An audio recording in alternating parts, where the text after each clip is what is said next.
आज राजस्थान पुलिस दिवस समारोह के अवसर पर इस कार्यक्रम में विराजमान गृह राज्य मंत्री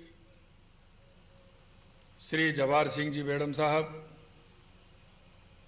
विधायक सिविल लाइन श्री गोपाल शर्मा जी, मुख्य सचिव श्री बी श्रीनिवास जी,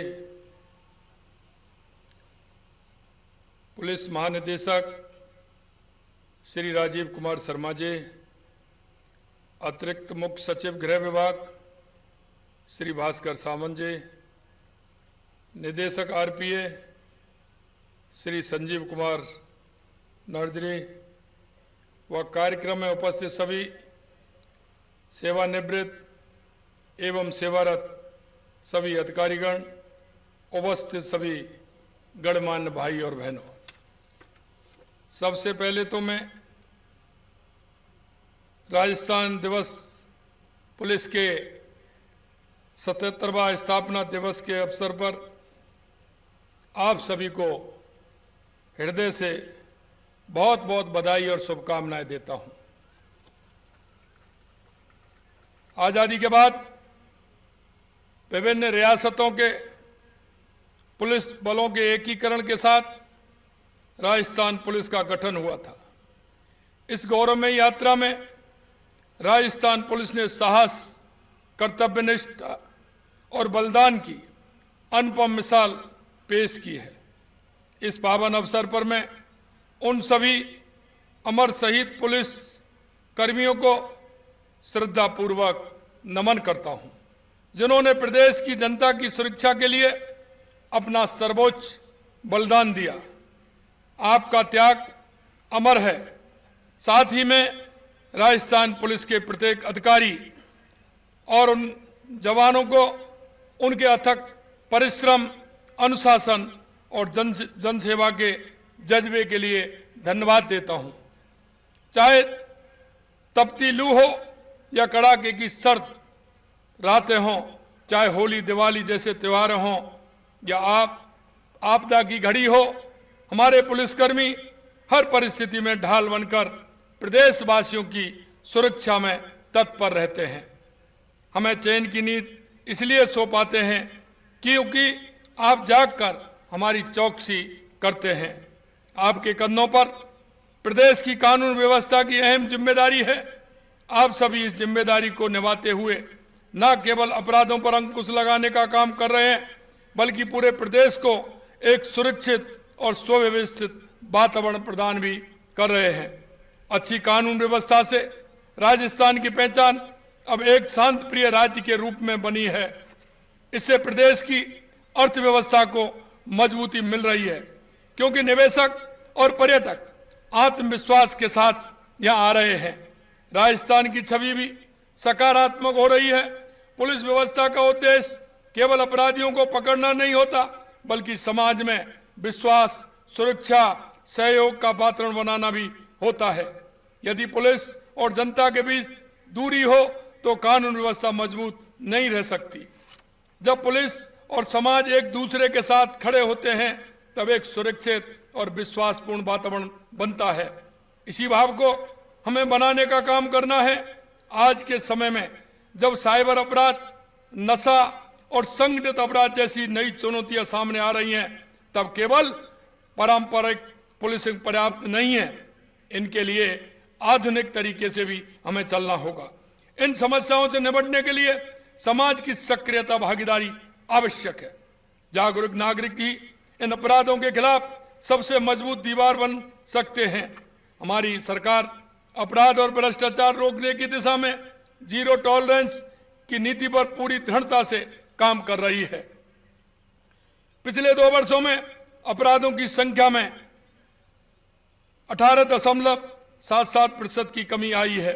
हत्या के प्रकरणों में लगभग 26% की कमी, डकैती के प्रकरणों में लगभग 48% की कमी, लूट के प्रकरणों में 51% की कमी आई है। महिला अत्याचार में भी करीब 10% की कमी आई है।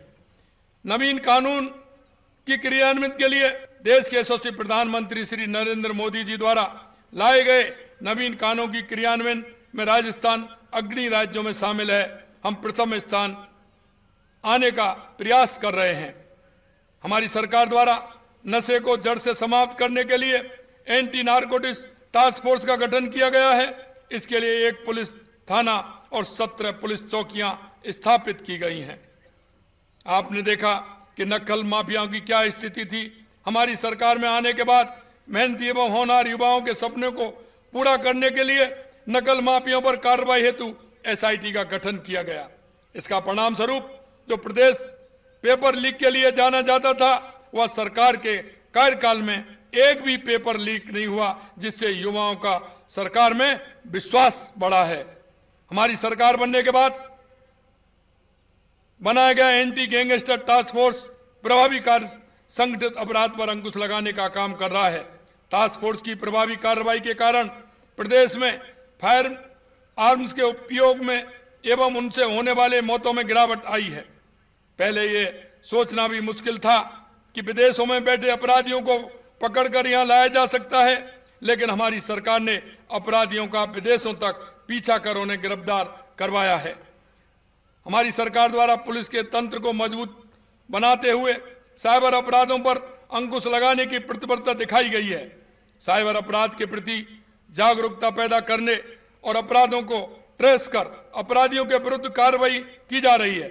साइबर अपराध पर नियंत्रण एवं साइबर अपराध की रिपोर्टिंग को सुगम बनाने के लिए राज्य के सभी पुलिस थानों पर साइबर हेल्प डेस्क स्थापित की गई है। सरकार ने सभी जिलों में साइबर थानों की स्थापना की है। राजस्थान सरकार ने पुलिस कर्मियों के कल्याण और प्रभावी पुलिसिंग के लिए अनेक कदम उठाए हैं। माननीय केंद्रीय गृह मंत्री अमित शाह जी के करकमलों से प्रदेश के पुलिस बल को मजबूत करने के लिए 8000 से अधिक कांस्टेबलों की नियुक्ति पत्र प्रदान किए गए हैं। प्रभावी पुलिसिंग के लिए 2 अतिरिक्त पुलिस अधीक्षक कार्यालय, 2 पुलिस उपाधीक्षक कार्यालय, 23 नए थाने सृजित किए गए हैं। 8 पुलिस चौकियों को पुलिस थानों में क्रमोन्नत किया गया तथा 35 नवीन पुलिस चौकियां खोले जाने की स्वीकृति जारी की गई है। कांस्टेबल से सहायक उप निरीक्षक तक के कार्मिकों का स्वीकृत सालाना बढ़ती भत्ता 7,000 रुपए से बढ़ाकर के 8,000 रुपए किया गया। पुलिस कर्मियों के मैस भत्ते की राशि को 2,700 रुपए प्रतिमाह से बढ़ाकर 2,850 रुपए प्रतिमाह किया गया। 1,000 पुलिस मोबाइल यूनिट्स तैनात की गई है। मैं राजस्थान में पुलिस प्रशिक्षण क्षमता के विकास हेतु विभिन्न प्रशिक्षण संस्थानों में प्रति संस्थान 100 व्यक्तियों की क्षमता वाली 5 बैरकों का निर्माण किए जाने की घोषणा करता हूं। पुलिस कर्मियों के स्पोर्ट्स फंड, वेलफेयर फंड एवं उत्सव फंड में 5 करोड़ रुपए के अतिरिक्त प्रावधान की भी घोषणा करता हूं। पुलिस कार्मिकों के लिए प्रथम चरण में विभिन्न श्रेणियों के 500 आवासों का निर्माण कराने की भी घोषणा करता हूं। पुलिस और समाज एक दूसरे के पूरक हैं। पुलिस और समाज एक दूसरे के पूरक हैं। पुलिस का उद्देश्य समाज में विश्वास और सुरक्षा की भावना को मजबूत करना है। जब पुलिस और जनता के बीच संवाद और सहयोग बढ़ेगा तो हमारा राजस्थान और अधिक सुरक्षित और सशक्त बनेगा। आज इस परेड ग्राउंड में आपके जोश और अनुशासन को देखकर मुझे पूर्ण विश्वास है कि राजस्थान पुलिस आने वाले समय में देश के सर्वश्रेष्ठ पुलिस बल बनकर उभरेगी। अंत में मैं उत्कृष्ट सेवा के लिए सम्मानित होने वाले सभी पुलिस अधिकारियों और कर्मचारियों को बधाई देता हूं और आप सभी इसी समर्पण भाव से प्रदेश की सेवा करते रहें। 77वां स्थापना दिवस पर एक बार पुनः आप सभी को हार्दिक बधाई और शुभकामनाएं देता हूं और आपसे इतना ही कहना चाहता हूं कि जो हमारा कर्तव्य है और जिस कर्तव्य को लेकर के हम चल रहे हैं, क्योंकि पुलिस का जो हमारा जवान है, चाहे वो अधिकारी है, वो कभी रिटायर नहीं होता, क्योंकि समाज के अंदर जो उसकी पहचान है, उसके प्रति जो सम्मान है वो हमेशा रहता है और वो हमेशा पूरी तरह से काम करता है। मैं उन सभी भाई बहनों को भी बहुत बहुत शुभकामनाएं देना चाहता हूं जो सेवानिवृत्ति के बाद समाज की सेवा में लगे हुए हैं, क्योंकि हमारी आदत है राष्ट्र के प्रति समर्पित भाव से काम करना। मैं उन सभी को भी बहुत बहुत शुभकामनाएं देता हूं। राजस्थान पुलिस का गौरवशाली इतिहास आने वाली पीढ़ियों को प्रेरणा देता रहेगा और पूरी तरह से राजस्थान आपके उसमें एक शांति व्यवस्था बनाने के लिए जीरो टॉलरेंस पर काम करता रहेगा। आप सभी को इस कार्यक्रम के अवसर पर पुनः बहुत बहुत शुभकामनाएं। जय हिंद, जय भारत, जय राजस्थान। धन्यवाद मुख्यमंत्री महोदय। और